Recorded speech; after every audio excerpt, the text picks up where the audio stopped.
there. Subscribe to my channel. And also press this bell icon.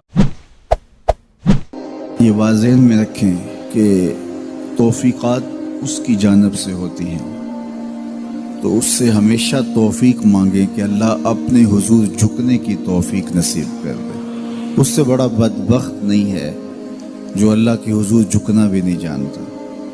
فجر کی اذان ہو رہی ہے اور وہ سو رہا ہے، ظہر گزر گئی کھیل کود میں لگا ہے، عصر گزر گئی وہ اپنے کاروبار میں منہمک ہے، مغرب عشاء گزر گئی اس کو خبر بھی نہیں، 5 نمازیں 5 اوقات میں گزر گئی اور اس کا سارا وقت غفلت میں گزر گیا۔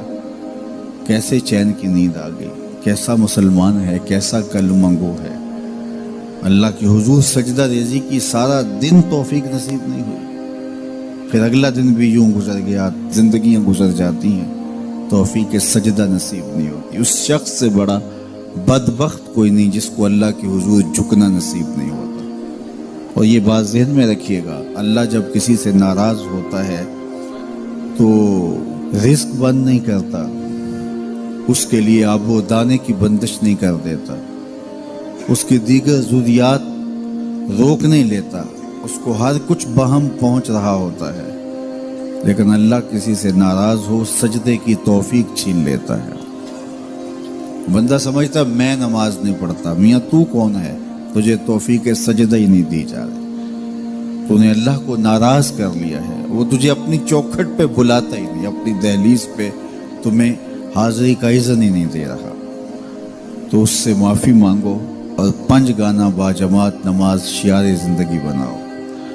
اللہ کے محبوب علیہ السلام نے ارشاد فرمایا، حضرت انس رضی اللہ تعالی عنہ کی مرویات سے ہے، صحیح بخاری میں یہ حدیث موجود ہے کہ آقا کریم نے ارشاد فرمایا، ان احدکم اذا صلی ینادی ربہ، تم میں سے جب کوئی شخص نماز پڑھتا ہے تو وہ اپنے رب سے سرگوشیاں کر رہا ہوتا ہے۔ یہ اپنے رب سے ہم کلام ہونا ہے۔ حضرت سہل بن عبداللہ تستری کسی جنگل میں رہتے تھے، کچھ لوگ انہیں ملنے گئے تو کسی نے پوچھا واپسی پہ کہ حضرت یہاں تنہائی میں دن اور راتیں کیسے کاٹتے ہو؟ تو حضرت سہل نے کہا، تمہیں کس نے کہا ہے میں تنہا رہتا ہوں؟ کہا کسی نے کیا کہنا تھا، ہم خود دیکھ رہے ہیں آپ تنہا ہیں۔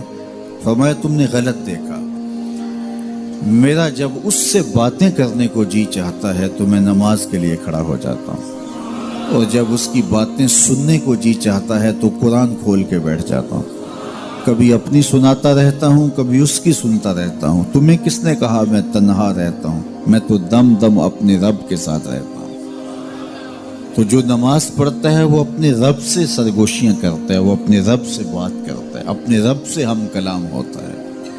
تو خوش نصیب لوگ جنہیں 5 گانا نماز نصیب ہوتی ہے، اور پھر اگر اس کے آداب کی رعایت کے ساتھ نصیب ہو، نماز پڑھنے کا جو انداز ہے وہ نصیب ہو جائے، جیسا کہ حدیث احسان میں ہے، جبریل امین نے حضور سے کچھ سوال کیے تھے، ان میں سے ایک سوال تھا، حضور احسان کیا ہے؟ تو فرمایا تو اپنے رب کی عبادت اس طرح کرے کأنک تراہ، گویا تو اسے دیکھ رہا ہے، یہ تیری کیفیت ہو کہ تو اپنے رب کا دیدار کر رہا ہے۔ اللہ اکبر۔ حضرت سیدنا علی المرتضیٰ رضی اللہ تعالی عنہ سے کسی نے پوچھا کہ جس رب کی عبادت کرتے ہو کبھی اس کو دیکھا بھی ہے، کبھی اس کیفیت سے بھی گزرے ہو؟ تو فرمایا لم اعبد ربا لم اراہ، جب تک دیکھتا نہیں سجدہ ہی نہیں کرتا۔ تو اپنے رب کی عبادت ایسے کرو کہ تم گویا اسے دیکھ رہے ہیں، اور اگر یہ کیفیت تمہاری پیدا نہیں ہوتی تو کم از کم اس کیفیت میں آؤ کہ تمہارا رب تمہیں دیکھ رہا ہے۔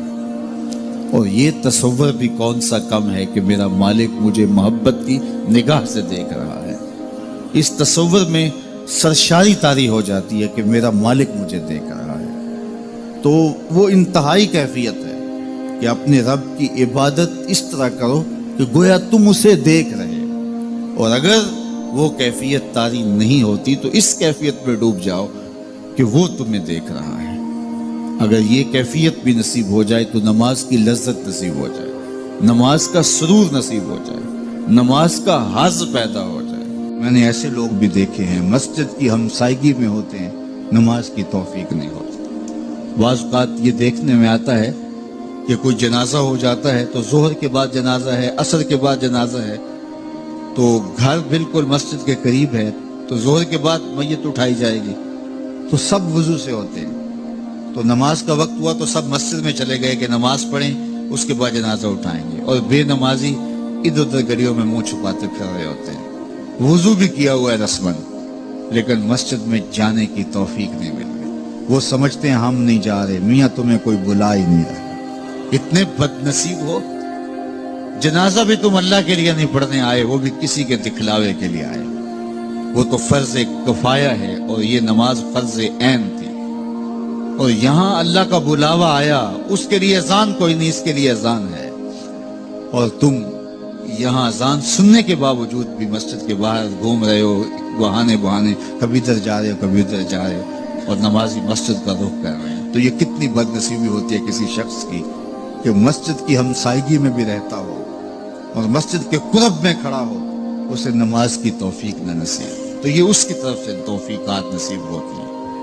میں ایک بات سنایا کرتا ہوں کہ لاہور جب بڑی چہل پہل ہوا کرتی تھی ہمارے ریلوے اسٹیشن پہ, تو بہت سارے لوگ ریلوے کے ذریعے آیا کرتے تھے, تو وہاں کلیوں کی قطاریں ہوا کرتی تھی. ایک بوڑھا کلی, ٹرین کا وقت ایسا تھا کہ وہ رکی آ کے, تو اس نے کسی کا سامان اٹھایا, تو میکلوڈ روڈ پہ جانا تھا, تو راستے میں نوری مسجد پڑتی ہے, تو اس نے کہا قریب آ کے کہ بابو جی میری نماز عصر رہتی ہے, تو ذرا 2 منٹ کے لیے رکیے میں نماز پڑھ لوں.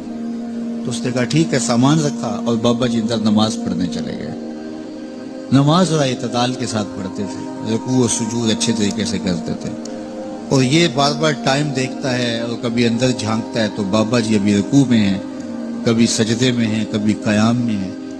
یہ کہتا ہے کہ میں جی مصیبت میں پھنس گیا کہ بابا جی نماز نہیں چھوڑ رہے. خیر بابا جی نے سلام پھیرا, ان کو تسبیحات فاطمہ پڑھنے کی عادت بھی تھی, وہ تسبیحات پڑھنے لگ گئے. تو اس کا پیمانہ صبر لبریز ہو گیا. وہ جہاں جوتے اتارتے تو وہاں جا کے اندر جھانک کے کہتا بابا آ بھی جا, تینوں کیڑی شے باہر نہیں آن دین دی. تو بابے نے یوں پلٹ کے دیکھا اور مسکرا کے کہا پتر جڑی شے تینوں اندر نہیں آن دین دی. وہ نہ بلائے تو بندہ قرب میں بھی کھڑا ہو تو اندر نہیں جا سکتا.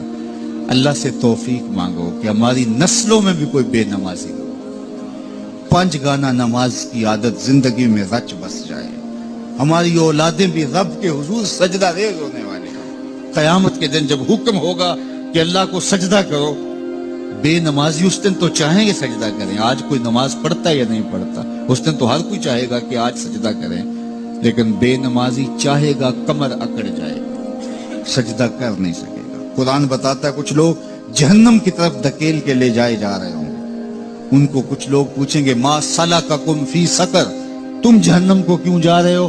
تو وہ کہیں گے لم نکو من المصلین, ہم نماز نہیں پڑھا کرتے تھے.